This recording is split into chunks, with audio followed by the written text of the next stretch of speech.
오늘은 이제 예수님의 기도 비유를 보겠습니다. 예수님이 기도에 관한 말씀은 사복음서 중에서 누가복음에 집중되어 있거든요. 그래서 누가복음을 예수님의 기도에 관한 복음서라고 할 정도로 이가 집중되어 있습니다. 그래서 오늘은 예수님께서 기도를 어떻게 말씀하시는지 오늘 비유를 말씀을 통해서 보도록 하겠습니다. 우리는 그동안 하나님께서는 예수님을 보내주셨고 그 예수님께서는 처음에 오실 때부터 불쌍한 우리를 위해서 당신 생명 주시기 위해서 오셔가지고 3년 동안 그 짧은 공생애 동안에 계속 만나는 유대 회중들을 향하여 하나님 나라를 이렇게 말씀하셨거든요. 그래서 우리가 그동안 이제 봤던 것들은 주로 하나님 나라에 관한 이런 비유를 중심으로 우리가 봐왔어요. 그래서 오늘은 이제 특별히 이 기도에 대해서요.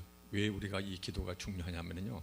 이 기도라는 것은 특히 이제 현대인들 너무나 힘들고 복잡하고 바빠서 기도를 그냥 선택사항처럼 이렇게 생각하거든요. 그러나 성경은 처음부터 마지막까지 그다음 우리 주님께서도 이 기도라는 것은 우리의 취사 선택사항이 아니고 신앙생활의 핵심이거든요.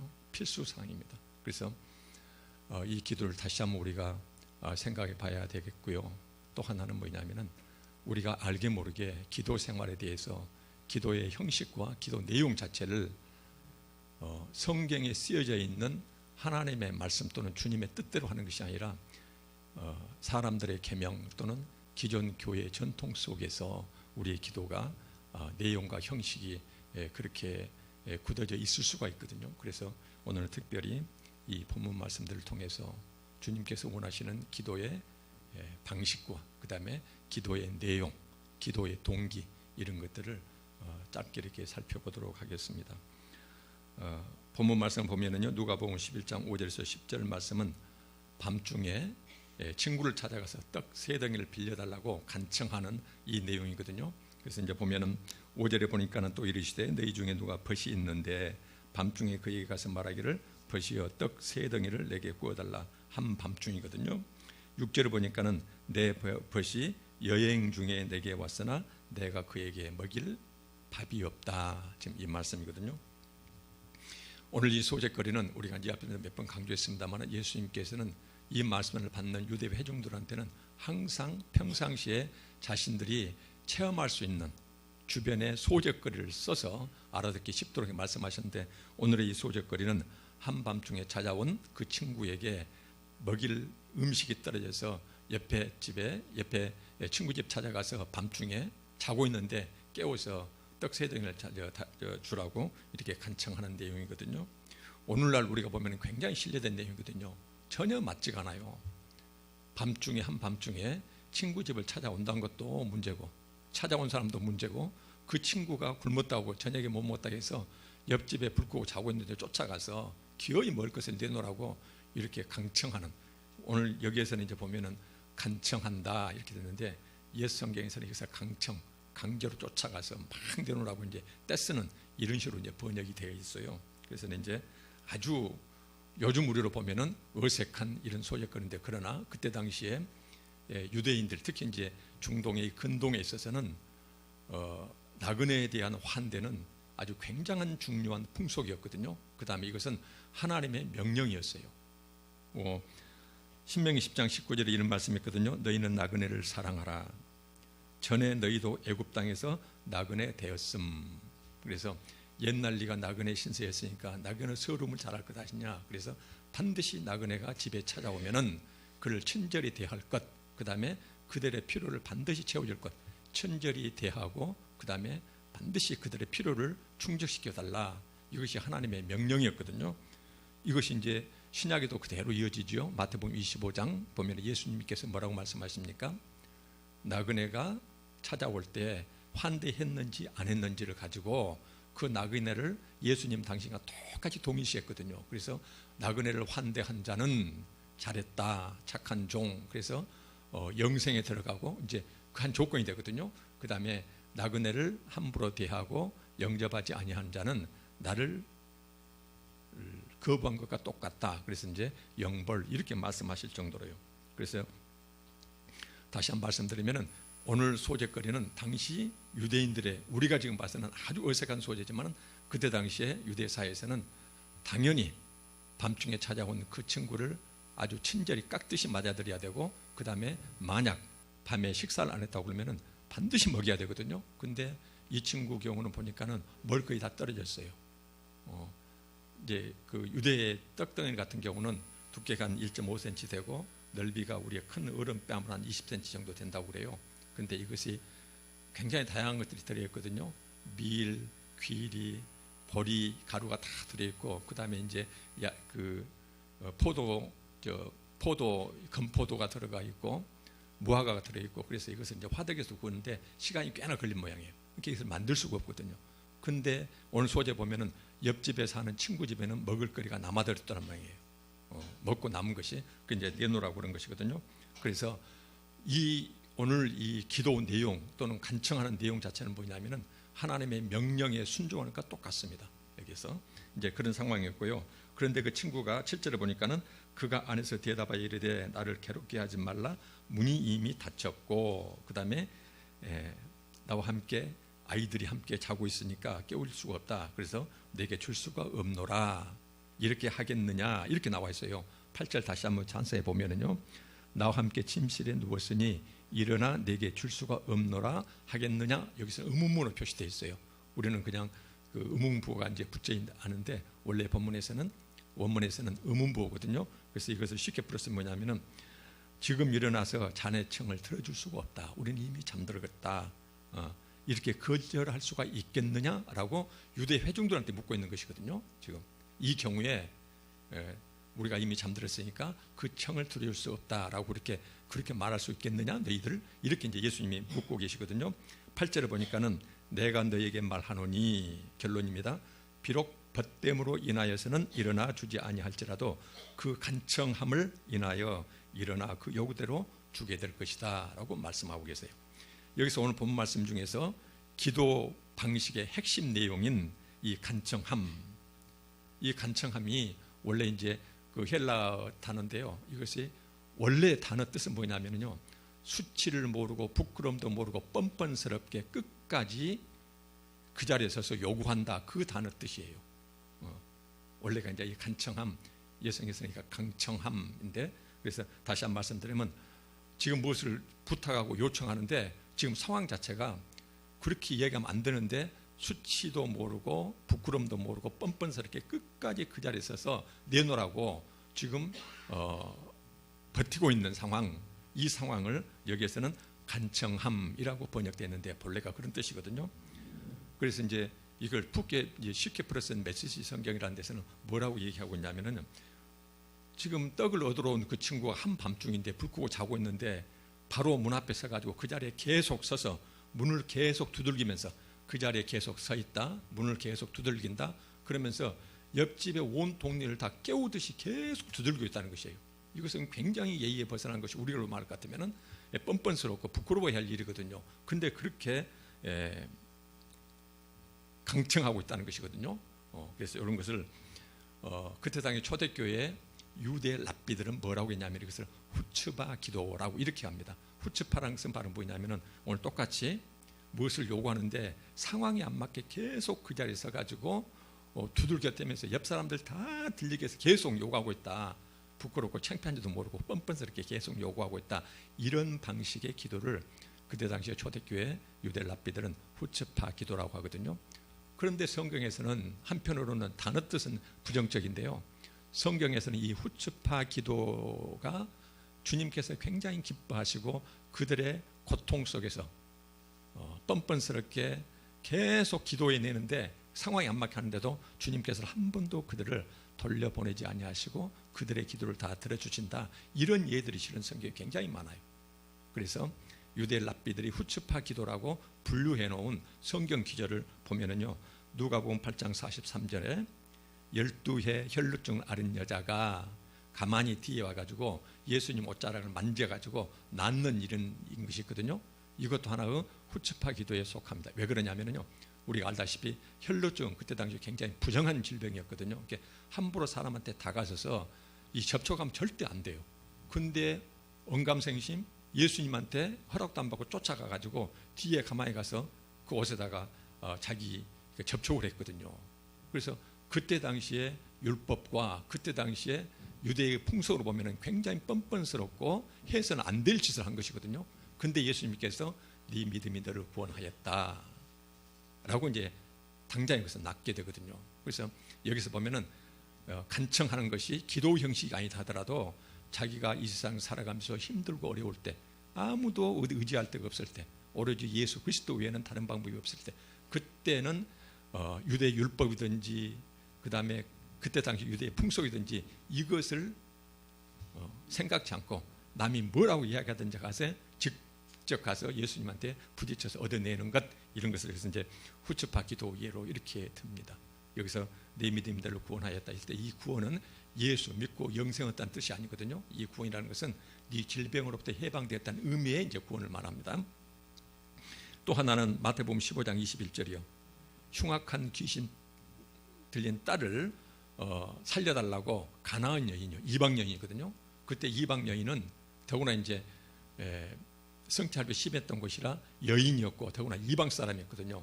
예수 그리스도 앞에 나타나서도 안 되고 말을 섞어서도 안 되고 그 다음에 이들은 서로 만나서도 안 될 사이예요. 근데 계속 예수님한테 자기 딸을 불쌍히 여기달라고 이렇게 외치면서 다가오거든요.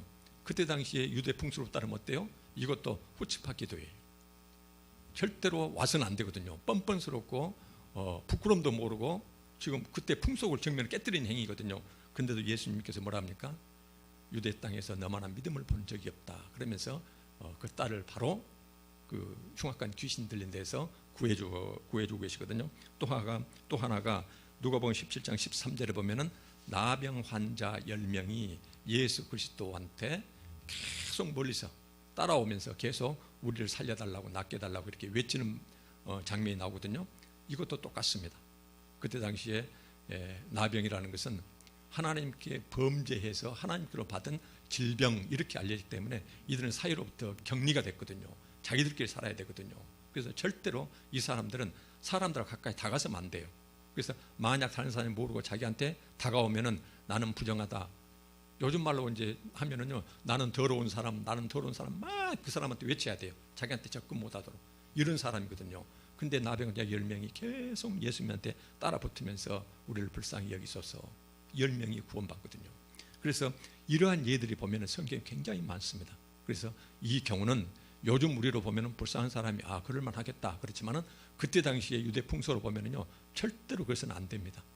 율법에서 어긋난 것이고 그들 풍속에서 굉장히 풍속을 깨뜨리고 막 뻔뻔스럽고 부끄러운 짓이거든요. 근데도 이 세상 살아가면서 힘들고 어려울 때, 또 남한테 의지할 데 없을 때, 캄캄할 때, 그때에 하나님한테 또는 예수 그리스도께 모든 것 다 무시하고 아주 찾아가서 간절히 아주 때 쓰듯이 이렇게 이제 간절히 기도하는 것, 이런 것을 후츠파 기도라고 한다. 성경에 이런 부분이 굉장히 많다 그 말이거든요. 오늘 여기서 본 게는 똑같습니다. 예수님께서 떡 3등을 얻기 위해서 그 자리에 계속 서서 문을 막 두드리면서 온 동네 다 깨우면서 계속 불러대는 것이에요. 떡 3등이 얻기 위해서. 이것을 여기서는 강청 또는 이 후츠파 기도 방식의 핵심으로 이렇게 이제 말씀하고 계시거든요. 그래서 오늘 본문 말씀의 핵심이 우리가 기도를 하는데 어떻게 하느냐, 이 후츠파 기도 방식이거든요. 그래서 우리가 세상 살아가다가 남한테 이야기할 수 없는 나만의 깊은 고통이 있을 때, 불안이 있고 해결할 수가 없을 때, 그때 우리는 하나님께 어떻게 기도해요?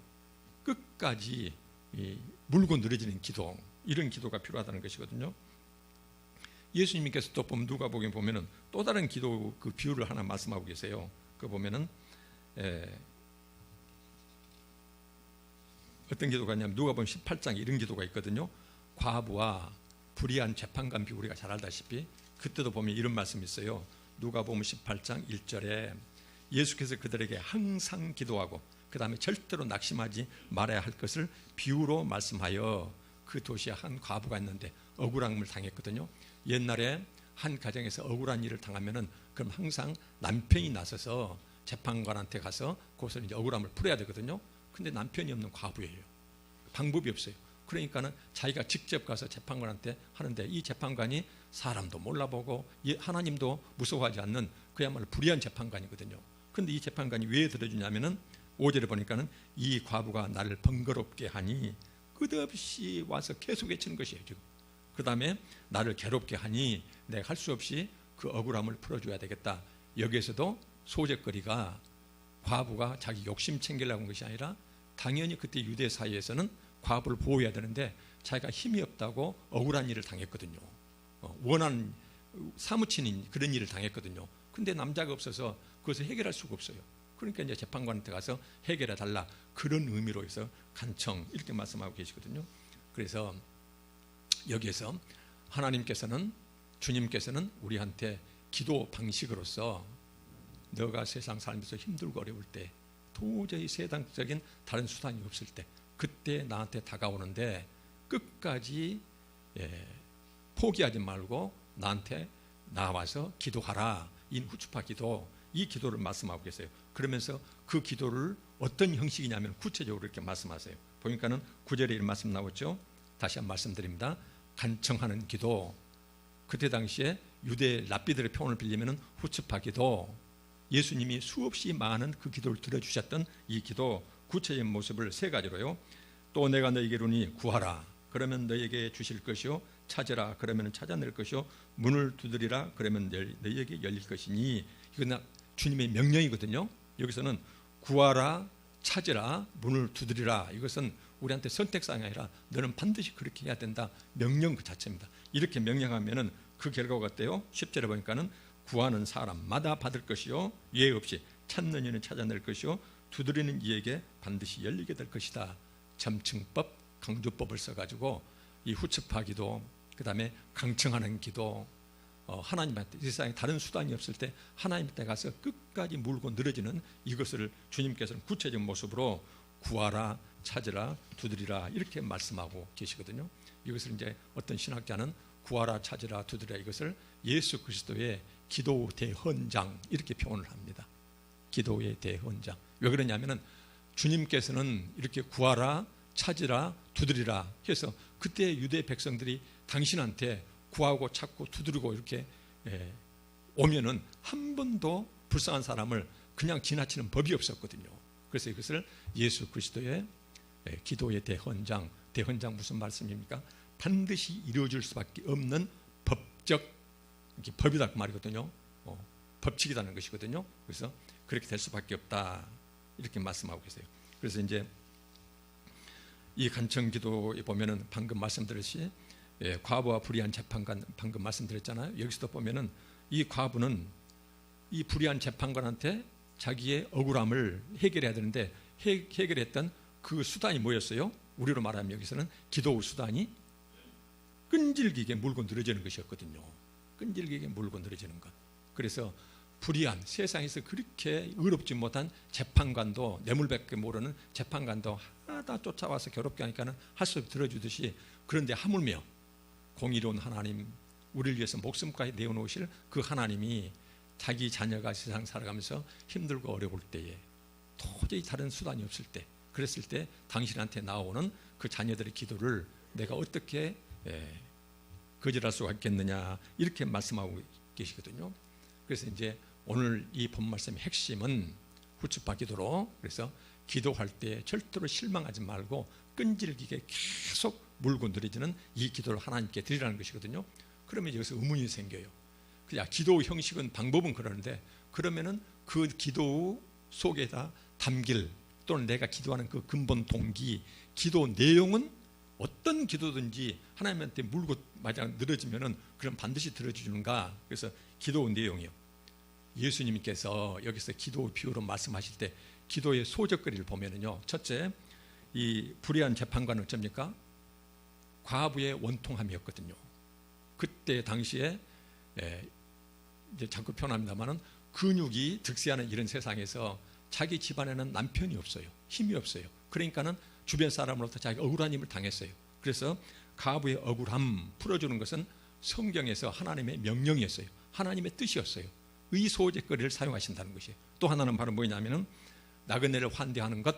이제 밤중에 찾아온 친구를 먹이기 위해서 친구 집에 가서 계속 두들면서 말하자면 간청하는 것, 이런 것은 나그네 환대에 속하는데, 나그네 환대는 아까 말씀드렸듯이 유대 백성들한테는 하나님의 명령이었거든요. 그러니까는 두 가지 기도에 대한 비유에서 예수님께서 끝까지 물고 늘어지면 반드시 들어주신다라고 했는데, 그 기도의 소재가 보니까는 전부 다 하나님의 뜻에 합당한 것들이었어요. 하나님의 뜻이고 명령이었어요. 나그네 환대를 위해서 기도, 말하자면 떡을 3등을 구하는 것이었고, 하나는 과부가 당한 억울함을 해결하기 위해서 재판관한테 쫓아가서 끝까지 물고 늘어지는 이것이었거든요. 그래서 이제 여기에서 이제 핵심은 뭐입니까? 하나님의 뜻에 맞는 기도를 끝까지 물고 늘어지면은 하나님은 절대로 이 기도를 들어주지 않는 법이 없다는 것이거든요. 반드시 들어주신다는 것이. 두 가지 조건이 있습니다. 그 기도의 동기와, 나는 잘 모르지만 내가 왜 이 기도를 하는지 하나님은 내 근본 동기를 알고 계시거든요. 기도 내용 자체가 하나님 뜻에 합당한 것이어야 되고, 둘째, 이 기도를 들 때는 설령 좀 지체된다 하더라도 끝까지 하나님께 또는 주님께 물고 늘어지는, 이렇게 그 기도를 하라는 것이거든요. 이 기도를 우리가 지금 긍정문으로 바라봤는데요, 똑같은 내용을 야고보서에서는 부정문으로 똑같은 것을 반복하고 계세요. 야고보 4장 1절에 이런 말씀이 있습니다. 너희가 얻지 못하면 기도를 했는데 응답이 없어요. 또는 내가 간절히 마음속에 바라는데 응답이 없어요. 그것이 뭐냐면은 구하지 아니하기 때문이요. 이 구함을 한번 지나가면서 슬쩍 말한 것일까요? 오늘 본문 말씀에 하면은 뭐냐면은 너희가 결국 기도하면서 얻지 못하면은 끈질기게 구하지 아니하기 때문에 너희는 얻지 못한 것이다. 기도의 방식을 말씀하고 계시거든요. 그러면 3절에 또한 야고보서 1장 4장 1절하고 3절에 보니까 구하여도 받지 못하면 정욕으로 쓰려고 잘못 구하기 때문이다. 그래서 기도 내용이 하나님 뜻에 맞지 않는 이런 기도를 했기 때문에 너는 구하여도 끈질기게 기도하더라도 너는 받지 못한다. 그래서 야고보서 4장 1절에 보니까는 우리가 받지 못한 것은 첫째, 끈질기게 구하지 못하기 때문. 그래서 기도 방식의 문제점. 둘째, 끈질기게 설령 기도한다 하더라도 그 기도 내용, 기도 동기 자체가 하나님 뜻에 합당하지 아니한, 결국은 정욕으로 쓰려고, 이 정욕으로 쓰려고 이것을 풀어서 쓰면은 육신의 욕망과 그 다음에 세상 쾌락을 위한 동기에서, 그래서 하나님께 무엇을 계속 주라고 떼쓰는 것은, 그것은 하나님이 주실 수가 없다라고 이제 말씀하시는 것이거든요. 그래서 성경을 깊게 연구했던 유명한 신학자들은 어떻게 이제 기도를 정리하냐면요, 존 스투트라는 유명한 사람이 있습니다. 그 사람은 뭐라고 했냐면은 하나님 뜻대로라는 단서 없이 무조건 떼쓰고 구하면은 전부 다 구할 수가 있다, 또는 하나님 주실 거이다 라고 믿는 사람은 심각한 문제를 가지고 있는 사람이다. 왜 그러냐면은 마치 기도를 하나님의 뜻을 전혀 염두에 두지 아니하고 내가 지금 원해서 하나님한테 막 기도하고 매어달리고 그러면은 하나님 반드시 주실 것이다. 이것은 기도를 어떻게 생각하는 거냐면은 요술 램프처럼 내가 필요한 거 있으면 쫓아가서 문지르기만 하면은 거인이 나타나서 주인님 뭐 줄까요? 하나님을 마치 자기 욕망의 종으로 생각하는 사람이다. 그 사람이 어떤 거룩한 말을 쓰고 어떤 종교 행위를 하더라도 기도 자체를 하나님 뜻을 염두하지 아니하고 계속 떼쓰는 기도만 하면서 주라고 떼쓰는 사람은 결국은 하나님을 자기 종 부리듯 하는 사람이다. 무서운 죄다 라고 이렇게 얘기를 합니다. 그러면서 이 존 스투트가 했던 유명한 말이 있습니다. 만약 하나님께서 기도 법칙을 정하셨는데 내가 원하기만 하면 하나님 무조건 주시겠다라고 했다면 나는 절대 기도하지 않겠다라고 존 스투트가 얘기했어요. 왜 그럴까요? 그것을 내가 기도를 하는데 그 기도를 하는 것이 내가 실은 겉으로는 빵을 하나님께 주세요, 빵을 달라고 기도하는데 하나님 보시는 그 빵이 말하자면 뱀이 될 수 있고 돌덩이가 될 수도 있는데 모르고 기도한다는 것이에요. 그래서 내가 구하는 것이 궁극적으로 나에게 그것이 저주가 될지 행복이 될지 독이 될지 양식이 될지 모르기 때문에 나는 절대로 내가 구한 대로 하나님 무조건 주신다고 하면은 나는 내 스스로 믿을 수가 없기 때문에 하나님께 절대 나는 무서워서 기도할 수가 없다. 이렇게 이야기할 정도로 하나님의 뜻에 맞는 기도를 그렇게 이제 얘기를 했거든요. 그래서 이제 그러면서 이제 했던 말은 뭐냐면은 내가 기도할 때 그 기도 내용 그것이 나에게 독이 될지 말하자면 해가 될지 양식이 될지 행복의 조건이 될지 이것은 오로지 하나님만 아신다. 그래서 나는 어떻게 기도를 생각하는 거 아니? 그러면서 이제 그렇게 이제 기도에 대해서 모든 것을 하나님께 맡기는 식으로 이렇게 기도를 정의를 했거든요. 로이드 존스가 그런 얘기를 했습니다. 나는 지금까지 평생 살아오면서 하나님께 수많은 기도를 했다. 근데 어떤 기도 경우는 하나님이 딱 등 돌아서 버린다. 듣도 않고 문을 닫아버린다. 근데 나는 그것을 굉장히 하나님께 고맙고 감사히 생각한다. 왜 그러냐면은 그 좋으신 하나님, 선하신 하나님께서 지금 당장 내 육신의 눈을 거의 필요해서 기도를 드리는데 하나님 봤을 때는 너 스스로 믿을 수 없기 때문에 내가 이것 너 주면은 너한테 독이 된다. 전갈이 될 수 있고 뱀이 돼서 너를 죽일 수도 있다. 근데 너는 모르고 지금 그것이 빵인 줄 알고 그것이 알인 줄 알고 구하고 있다. 하나님께서는 그것을 전부 다 판별해 내셔가지고 좋은 것으로만 나한테 주신다. 그래서 로이드 존슨은 나한테 기도해서 이루어지는 것도 하나님께 감사. 그 다음에 기도를 그렇게 했는데도 불구하고 하나님이 전혀 꿈쩍도 않으신 것도 그것도 나한테 결국은 득이 되는 것이기 때문에 감사하다. 이런 표현을 썼어요. 그래서 우리는 기도를 해야 되는데요. 오늘 보면 이제 누가복음에서 보면 누가복음 자체가 기도에 대한 복음서라고 그랬죠. 그래서 주님께서 말씀하실 때 우리가 육신 가지고 살아갈 때 하나님께 기도해서 얻을 수 있는 최고 것을 뭘로 보냐면은 성령으로 봅니다. 누가복음 11장 13절에 너희가 악할지라도 좋은 것을 자식에게 줄 줄 알거든 하물며 너희 하늘 아버지께서는 구하는 자에게 성령을 주시지 않겠느냐 하면서 궁극적으로 구하고 찾고 두리는 것을 가장 좋은 케이스를 이제 주님께서는 성령 주시겠다고 하거든요. 이 약속대로 사도행전 2장에서는 주님께서 올라가신 다음에 120문도들한테 성령을 주시죠. 그대로 이제 주십니다. 그래서 여기서 왜 성령이 그렇게도 중요할까요? 고린도후서 1장 22절에 이런 말씀이 있습니다. 고린도후서 1장 22절 말씀에 그가 또한 우리에게 인치시고, 그것은 그 하나님이십니다. 하나님 그분은 우리에게 인치시고 우리를 자기 것으로 확인하는 도장을 콱 찍어주고, 그 말에 우리한테 인치시고 우리를 당신 자녀 삼아주시고 영원한 생명으로 불러주신 그 자기 것으로 확인하는 도장을 찍으시고, 그래서 그가 또한 우리에게 인치시고 보증으로 우리 마음에 성령을 주셨다라는 표현이 나오거든요.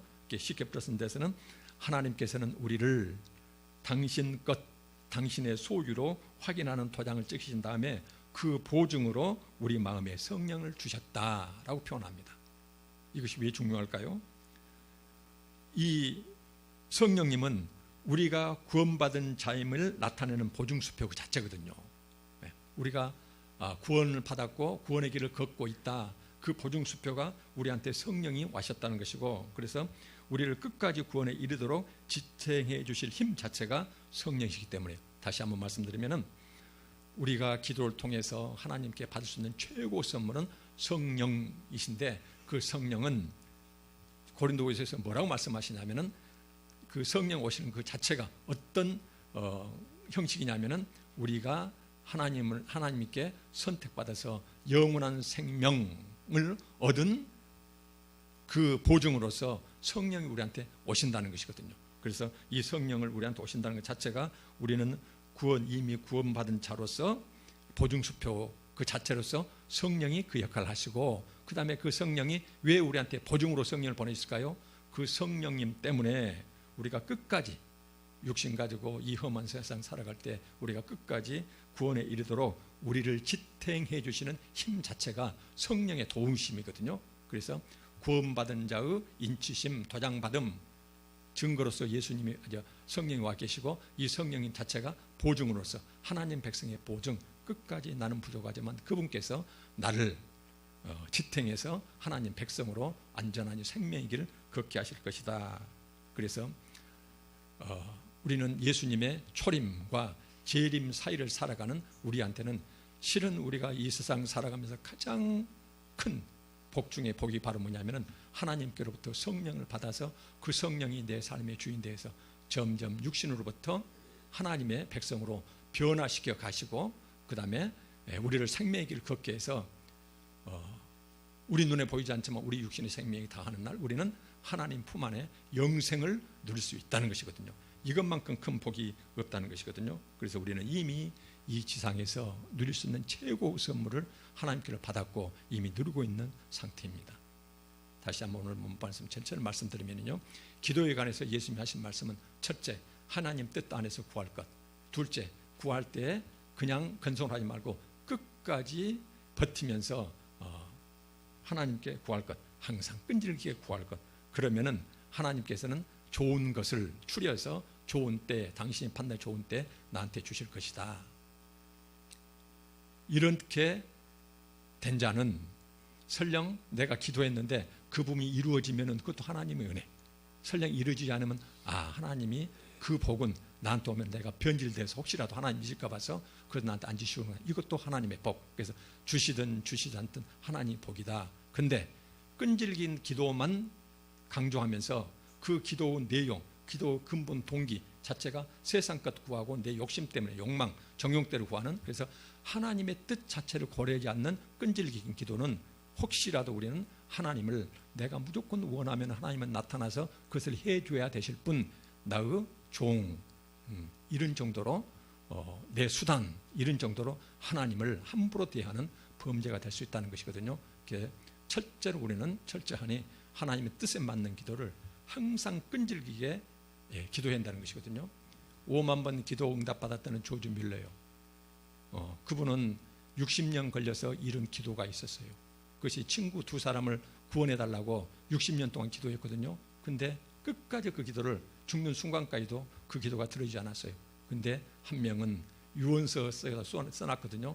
그 유언서가 낭독될 때 그 한 친구가 예수님 품으로 돌아왔어요. 그리고 1년 뒤에 나머지 친구가 돌아왔거든요. 그래서 5만 번이나 우리 신앙 선배 중에서 기도 응답 받았다는 조지 물러마저도 어떤 기도는 하나님 뜻에 맞는 기도였거든요. 60년이 걸렸다는 것이거든요. 그 다음에 자기 육신의 눈으로는 그것이 이루어진지를 보지 못하고 갔는데 결국은 그 기도가 이루어진다는 것이거든요. 그래서 하나님의 뜻에 맞는 기도는 우리가 끈질기게 물고 늘어지면 하나님께서 반드시 그 기도를 들어주신다. 그러나 중요한 전제는 그 기도의 동기와 내용이 하나님의 뜻에 맞는 것이어야 된다. 그래서 이제 우리는 이 기도를 통해서 하나님 뜻에 맞는 최고 기도는 성령 충만을 받는 것. 이러한 자가 하나님께 드리는 기도가 무엇을 먹을까, 무엇을 마실까, 입을까, 이것은 하나님께 맡겨놓고 이 사람이 뭘 구해요? 이웃을 위한 따뜻한 기도, 그 다음에 사회적 약자들을 위한 공의와 정의를 위한 이런 기도, 이런 기도는 하나님께서 얼마나 기뻐하시겠습니까? 그래서 우리가 기도를 그렇게 정리를 하시면 좋을 것 같습니다. 하나님의 뜻을 항상 생각하시고 그 다음에 끈질기게 기도하시고 그리고 하나님께 맡기시고 되든 안 되든 하나님께서 판단하시게 맡기고 우리는 이미 최고 것 성령을 받았다. 이것이 우리 기도 생활이 되었으면 좋겠습니다. 기도하겠습니다. 아버지 하나님, 우리 모두 힘들고 어려운 세상을 살아가고 있습니다. 굴하지 말게 하시고 항상 하나님 뜻대로 끈질기게 기도하며 성령 충만한 삶으로 이겨나갈 수 있도록 하나님 도와주시옵소서. 예수 그리스도 이름으로 기도합니다. 아멘.